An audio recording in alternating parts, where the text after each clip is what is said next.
Allahu I lartësuar thot: Lillahi ma fi samawati wa ma fi al-ardi wa in tubdu ma fi anfusikum aw tukhfuhu yuhasibkum bihi Allah.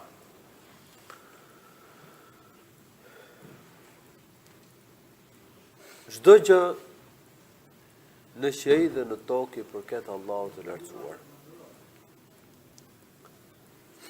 Allahu ka fuqi për të bërë gjithçka në qiell dhe në tokë. Ai sundon çdo gjë në qiell dhe në tokë. Ai ka përfshirë me dijen dhe fuqinë e tij çdo gjë në qiell dhe në tokë. Dhe ai vepron në gjithësi si të dëshiroj, subhanahu wa ta'ala. Lillahi ma fi samawati wa ma fi al-ard wa in tubdu ma fi anfusikum aw tukhfuhu yuhasibkum bihi Allah. Edhe në qoftë se I shfaqni ato që keni në vetet tuaja, apo I fshihni ato, Allahu I lartësuar ju merr në llogari për to. Kur zbriti ky ajet I Kur'anit, shokët e profetit sallallahu alaihi wasallam u ndjen shumë ngushtë, u erdhi shumë rënd. Se than, cili prej nesh nuk mendon për të bërë keq ose për të bërë ndonjë gjuna. Ky është kuptimi. Por pastaj Allahu I lartësuar zbriti lehtësimin dhe u fali muslimanëve mendimet që I shkojnë në mendje për të bërë ndonjë gjuna, përderisa nuk I shpreh dhe përderisa nuk I vë në veprim, nuk I vë në zbatim. Kështu nëse njeriu të shkojnë në përmend këqijat, gjunahet, por nuk shpreh gjë dhe nuk bën gjë, Allahu ja ka fal. Ndërsa ajeti I Kuranit thot, edhe nëse I shfaqni ato që I fshihin në zemrat tuaja. Edhe nëse I fshihni, Allahu I lartësuar ju merr në llogari për to. E po ti marr Allahu I lartësuar në llogari njerëzit edhe për mendimet që u shkojnë në mendje, ata shkatrohen, por Allahu I lartësuar ka falur. Fayaghfiru liman yasha wa yu'adhibu man yasha. Allahu ja fal kujt të doj, atyre që bëjnë shkaqet e faljes. Allahu I lartësuar fal atë që do, prej atyre që bëjnë shkaqet. Kërkojnë falje, bëjnë tauba. Wa yu'adhibu man yasha, dhe Allahu I lartësuar dënon ata që do. Wallahu ala kulli shay'in qadir, Allahu I lartësuar ka fuqi për të bërë gjithçka. Amana ar-rasulu bima unzila ilayhi min rabbih wal mu'minun. I dërguari I besoi asaj çfarë I zbriti nga Zoti I tij.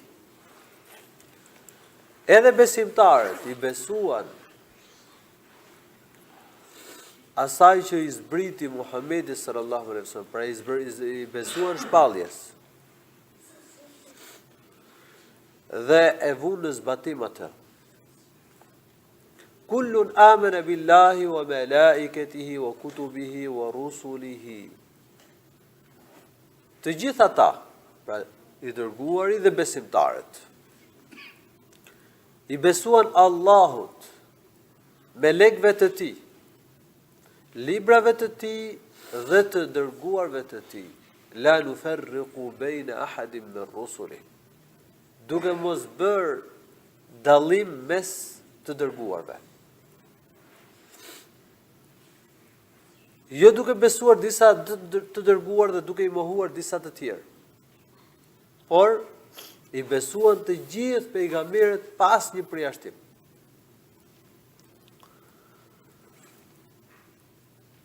Besimi tek Allahu përfshin besimin në ekzistencën e Tij, Zot ka.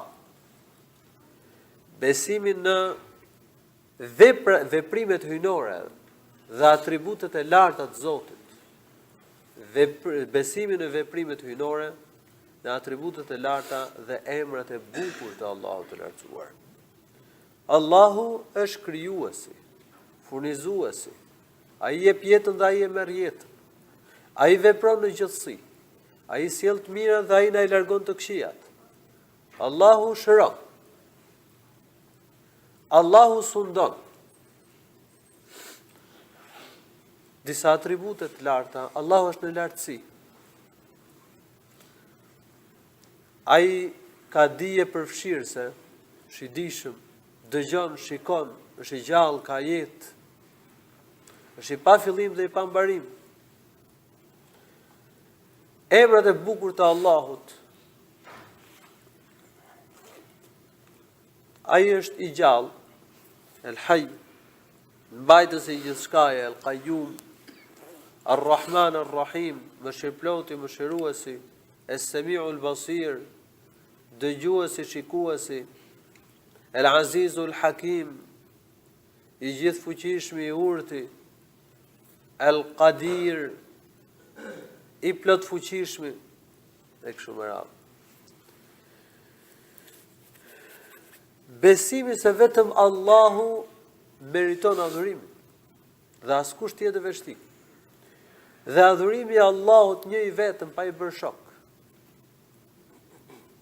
Të gjitha këto i përfshin besimi ke Allahu. Besimi në melekët e Zotit. Melekët janë krijesa prej drita.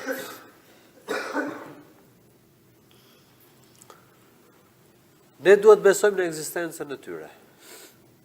E para.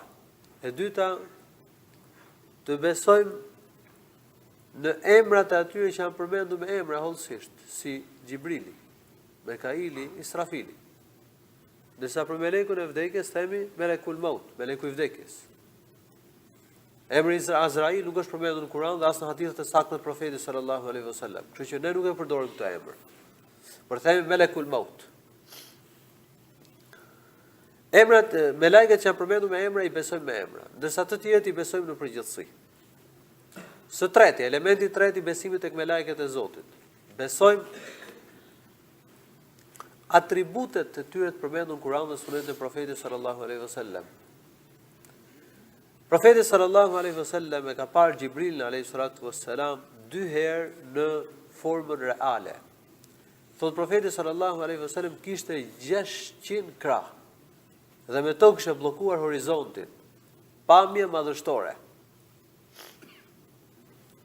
Profeti ka thënë një hadith, më është dhënë leje të flas për me lajket që bartin arshin e Allahut ditën e gjykimit.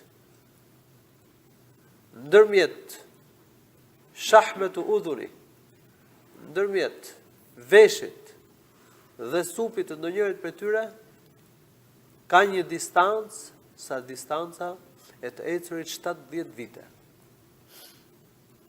Ose 700 vite, se vëmija të amë, 700 vite.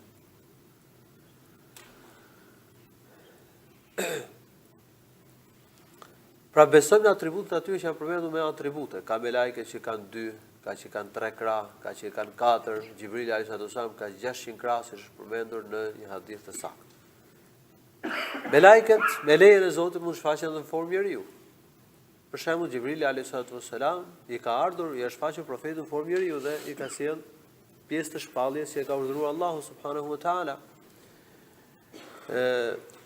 Gjithashtu, Allahu ka dërguar një melek në rrugë një personi që ishte nisur për t'i bërë vizitë një miku të tij që e donte për hir të Allahut të lartësuar. Një melek ju shfaq 3 vetave prej një populli të hershëm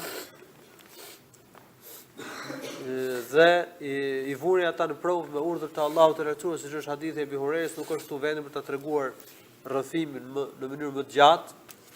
Por me leje të Allahut të lartësuar, me lajket kanë mundësi të shfaqen edhe në formë njeriu. Besojmë në veprimet dhe funksionet e me lajkeve dhe ky është elementi i tretë i besimit të me lajket e Allahut të lartësuar. Me lajket kryejnë veprimet dhe funksionet të ndryshme. Unë po u jap diçka të përgjithshme, edhe pastaj po përmend disa hollësira. Allahu ka krijuar gjithësinë dhe ka vënë ligjësitë, rregullsitë në gjithësi. Ka ligjësi të ndryshme, siç është ligjësia e qarkullimit të ujit. Avullon ujë, ngjitet lart, kthehet në shi. Është ligjësia e zhvillimit të embrionit njeriu të barkun e nënës. Kalon disa faza derisa lind njeriu, gjëra që ka përmendur, ka përshkruar Allahu i lartësuar dhe në Kur'an para se të fliste për to mjekësia dhe shkenca. Dhe ligjësi të tjera në gjithësi. Ka imëcira, ligjësi dhe rregullsi të ndryshme dhe të shumta në gjithësi. Ato i ka vënë Allahu i lartësuar. Ato hyn ke ato që ne i quajmë el-esbabul kauniyya, el-ahkamul kauniyya. Ato i ka vënë Allahu subhanahu wa taala. Por Allahu ka vënë me lajket një botë e fshehtë, pas këtyre ligjësive, të cilët me urdhër të Allahut bëjnë rregullimin dhe kanë në dorë mbarvajtjen e këtyre ligjësive. Me urdhër të Allahut bëhet gjithçka. Ai që rregullon gjithësinë është Allahu, ai që vepron gjithësi është Allahu. Po Allahu ka caktuar me lajket, ndaj është betuar në këto me lajket dhe thotë wal mudabbirati amra, pasha me lajket që rregullojnë punët. I rregullojnë punët me urdhër të Allahut të lartësuar. Ashtu siç është trupi njeriu, por ekziston dhe shpirti. Ne muslimanët besojmë trupin dhe shpirtin. Dhe gjithësia ka ligjësi në gjithësi. Njerëzit e shkencës arrin të kapin vetëm të dukshmen, vetëm të jashtmen. Edhe ligjësitë e imtësishme që ata i kapin me mikroskop dhe njerëzit e zakonshëm nuk i kapim dot, ne i përfshim ka ajo që quhet e dukshmja e jashtmja, sepse kapet me sy, ose kapet me vesh, ose kapet me mendje. Ne themi ka një botë tjetër që e besojmë ne, e ka përmendur Allahu në Kur'an dhe profeti në hadithet e sakta, dhe që qafirat nuk e besojnë, janë me lajket. Mas këtyre ligjësive i ka dhënë Allahu dhe merren me rregullimin e këtyre punëve me urdhër të Allahut subhanahu wa taala. Ligjësia e rreshjeve të shiut, Allahu ka caktuar me kailin, zhvillimi i embrionit njerëzor, caktuar një melek me foshnjën. Edhe merret me gjitha fazat e zhvillimit të foshnjës, edhe e lajmëron Allahu në kjo fazë dhe ajo fazë derisa zhvillohet njeriu dhe del nga barku i nënës. E kështu me radhë me fjalë. Me erat, Allahu i lartësuar ka caktuar me lajke që merren me to, siç kuptohet nga disa ajete të Kuranit. Tani të flasim për punët e hollësishme ose disa nga punët e hollësishme. Ne duhet i besojmë funksionet e me lajkeve në përgjithësi. Besojmë se Allahu i lartësuar i ka caktuar me lajket, kryejnë funksione ndryshme, ka me lajke që merret vetëm me ibadet, ka melek që merret me rreshtet e shiut, Xhibrili është marrë me sjelljen e shpalljes, dhe ajo është meleku më i mirë, dy melek e marrin njeriu në pyetjen varr, Munkeri dhe Nekiri. Maliku është kryesori i rojeve të zjarrit të xhehenemit, Malik, kështu e ka përmendur Allahu i lartësuar në Kur'an, wa nadau ya maliku liyaqdi aleyna rabbuk. Meleket, funksionet dhe punët e cilëve janë përmendur hollësisht, i besojmë hollësisht. Ndërsa funksionet dhe punët e melekeve, të tjerë i besojmë në përgjithësi. Këto janë 4 elementë që ne duhet i besojmë në lidhje me melekët e Zotit. Janë krijesa për dritë, janë krijesa të mira. Vetëm i bëjnë ibadet Allahut. Nuk e kundërshtojnë kurrë Allahun subhanahu wa taala. Dhe këtu del në pas dhe llojshmëria e krijimit. Krijesa të mira dhe krijesa që në vetvete janë të këqija, siç është shejtani. Krijesa që priren dhe bëjnë edhe nxisin vetëm mirë, me lajket. Krijesa që priren, nxisin dhe bëjnë vetëm keq, shejtani dhe pasuesit e tij. Llojshmëria e krijesave tregon urtësitë e Zotit, dijen e Allahut, fuqinë absolute të Allahut të lartësuar, shumë urtësira të Allahut. Nuk do mundeshin të dilin në pa dhe të shfaqeshin nëse nuk do të kishe llojshmëri krijesash. Wa kutubihi wa rusulihi. I dërguarit dhe besimtarët besojnë Allahun, melekët, librat e Allahut dhe të dërguarit e tij. Allahu i lartësuar ka zbritur libra për udhëzimin e njerëzve. Në lidhje me librat, besojmë që ata janë të shpallur nga Allahu i lartësuar. Kjo është e para. E dyta, i besojmë librat që janë përmendur me emër, hollësisht. Kuranin, Tauratin, Injilin, Zeburin. Librat e tjerë besojmë në përgjithësi. E treta, besojmë lajmet që na kanë mbritur të sakta të librave të Zotit. Lajmet e Kuranit janë gjitha të sakta. Lajmet e përmendura në hadithet e sakta të Muhamedit alayhi wasallam janë të sakta. Ndërsa lajmet e librave të tjerë, çfarë është përmendur në Kur'an dhe hadithet e sakta të profetit është detyrë të besohet. Çfarë bie ndesh me Kur'anin dhe Sunetin e Muhamedit alayhi wasallam, e mohojmë dhe nuk e pranojmë sepse ajo është ndryshuar nga hithtarët e librit. Dhe çfarë nuk pohohet dhe nuk mohohet në Kur'an dhe Sunetin e Profetit sallallahu alaihi wasallam, qëndrimi jonë është as nuk e mohojmë dhe as nuk e pohojmë, se ka mundësi të jetë e vërtetë, ka mundësi të mos jetë e pavërtetë.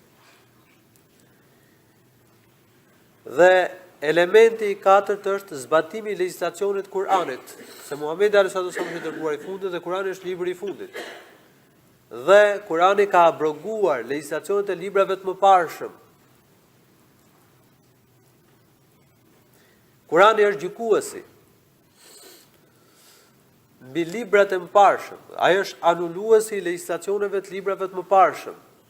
Tani të gjithë njerëzit e kanë detyrë që të besojnë Muhamedit alayhi wasallam dhe të pranojnë dhe të zbatojnë legjislacionin, shariatin që solli i dërguari i Allahut Muhamedi sallallahu alaihi wasallam. Wa anzalna ilayka al-kitaba bil haqqi musaddiqan lima bayna yadayhi min al-kitabi wa muhaiminan alayhi. Allahu lartësuar thot, ne ta zbritëm ty librin me të drejtë, me të vërtetën. Musaddiqan lima bayna yadayhi min al-kitab. Ky libër është në përputhje me, ose ky libër vërteton çfarë është përmendur në librat e mëparshëm. Dhe ky libër është dominues, gjykues dhe dëshmitar ndaj librave të mëparshëm. Wa rusuli, të dërguarit dhe besimtarët besojnë dhe të dërguarit e Allahut. I besojnë të gjithë të dërguarit e Allahut. Dhe jo disa prej tyre i besojnë e disa jo. Ne i besojmë gjithë të dërguarit. Lidhemi të dërguarit së pari. Besojmë se ata janë të dërguar të Zotit. Mesazhi i tyre është hak. Është i vërtetë. Së dyti, të dërguarit që janë përmendur me emër i besojmë hollësisht. Në Kur'an janë përmendur gjithsej 25 enbija me emër. Të tjerët i besojmë në përgjithësi. Ka të dërguar që janë përmendur me emër dhe ka të dërguar që nuk janë përmendur me emër. Allahu na ka rrëfyer për disa profetë në Kur'an, po ka edhe profetë tjerë për cilët Allahu lartësuar nuk na ka rrëfyer, dhe ata ne i besojmë në përgjithësi. E treta,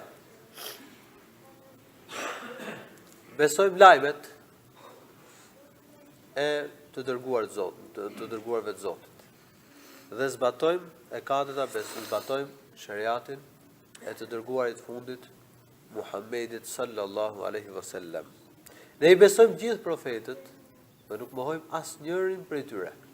Kështu janë besimtarët. Kush mohon një profet, ai është si të ketë mohuar të gjithë profetët e Allahut. La nufarriqu bayna ahadin min rusulih wa qalu sami'na wa ata'na. Dhe i dërguarit dhe besimtarët thanë dëgjuam dhe u bindëm. I dëgjuam urdhrat dhe ndalesat e Allahut. E dëgjuam shpalljen e Allahut dhe jemi të bindur në të gjitha këto. Besimtarët shprehen ndryshe nga hithtarët e librit, që i futët thanë sami'na wa asayna. Dëgjuam dhe kundërshtuam. Ndërsa besimtarët thonë dëgjuam dhe u bindëm. Kjo është cilësia e besimtarit. Nëse vjen një urdhër, themi dëgjojmë dhe bindemi. Nëse vjen një ndalesë, themi dëgjojmë dhe bindemi. Nuk i shkon besimtarit që kur vjen një urdhër, një vendim, një ligj nga Allahu i lartësuar, të mos e pranojë për shembull vetëm nëse kupton se ku e ka dobin, se ku e ka urtësinë. Ka besimtar, në fakt gjitha urdhrat e Zotit kanë urtësi. Po ka gjëra që ne si kapim dot. Të gjitha ligjet dhe vendimet e Allahut janë dobit njerëzve në këtë botë dhe për ditën e gjykimit. Po Ka gjëra që njerëzit nuk i kapin, ka gjëra që i kapin dietarët, ka gjëra që mund i kapin dietarët ata që janë dietarë, po ka gjëra që i di Allahu subhanahu wa taala.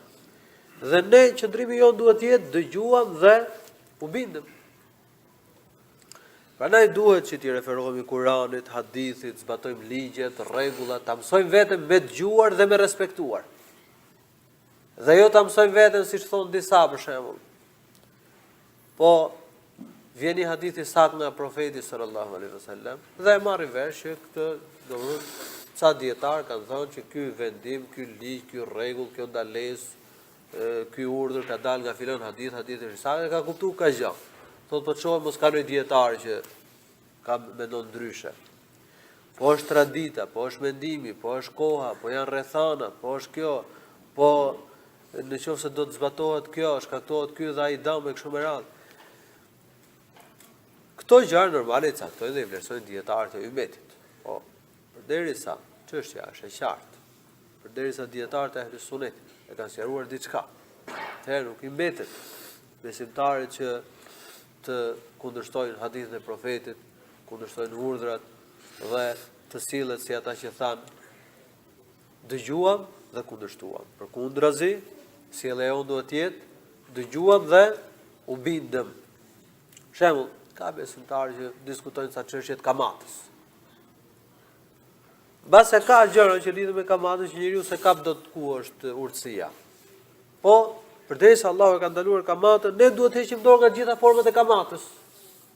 E përmendem këtë sa për shembull. Allahu i lartësuar e di urtësinë. Ka gjëra që i kapin dietarët. Kamata sot është shkak për shtrejtime, për varfërinë, për padrejtësi, për diferencën e madhe me shtresave. Kamata sot është thelbi, themeli i sistemit financiar ndërkombëtar. Dhe gjitha deformimet, shtrembrimet dhe vujtjet ekonomike sot që ekzistojnë nëpër botë, shumica e popujve të botës zhyten në varfëri dhe një pjesë, pak popull janë privilegjuar domethënë nga ky sistem shtrembrues i keq. Gjithë ky sistem pra bazohet ke kamata. Po ka njerëz që sa arrin ta kapin këtë gjë. Për shembull thotë po vure $10,000 në bankë shkurt. Dhe thjesht thotë ke një rrogë për $500. Çfarë të keq e ka kjo punë? Edhe ai biznesmeni merr thotë merr këtë parë dhe e vën në përdorim. Qoftë edhe me interes ja merr bankës, edhe ai e shfrytëzon këtë parë. Nëse do e marrë unë thotë, kjo parë nuk do kishte vlerë. Do ishte nark. Kështu në këtë mënyrë vjen përdorim shfrytëzim paraja. Kjo është thjesht sipërfaqësore, kështu e shohin ca njerëz në këtë mënyrë thotë ka dobi, ka interes kamata. Por në fakt ajo është dëm, ajo është katrim. Pasojat e saj janë shumë të rënda, siç e ka përmendur Allahu në Kur'an dhe profeti në hadithet e sakta. Këto gjëra i kanë sqaruar dietarët, për të sqaruar duhet më shumë kohë me fjalë, por e rëndësishme.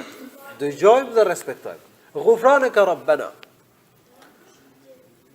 Besimtari zbaton urdhrat, dëgjon, respekton, i kryen ibadetet, por përsëri do ketë mangësi. Ka kryer gjunahe, ka bërë gabime. Prandaj themi Ghufranaka Rabbana. Besimtarët thonë, kërkojmë faljen tënde o Zoti ynë. Wa ilayka al-masir, dhe përfundimi jon është tek ty. Edhe besimtarët kanë gabime, kanë gjunahe, kanë mangësi, kanë probleme. Prandaj e kanë të domosdoshme të kërkojnë falje Allahut të lartësuar. Kështu që një nga cilësitë e besimtarëve, për cilët flet Allahu i lartësuar, është se ata i kërkojnë falje Allahut, thonë Ghufranaka Rabbana. Kërkojnë falje prej teje o Zoti ynë, për gjunahet, për gabimet, për tmetat, për mangësitë. Wa ilayka al-masir, dhe kthimi është tek Allahu. Allahu i lartësuar do t'i marrë llogari njerëzit kur dalin para tij për gjithë çfarë kanë bërë në këtë botë. E lutë Allahu subhanahu wa taala t'i bëjë të dobishme këtë që dëgjuam, alhamdulillahi rabbil alamin.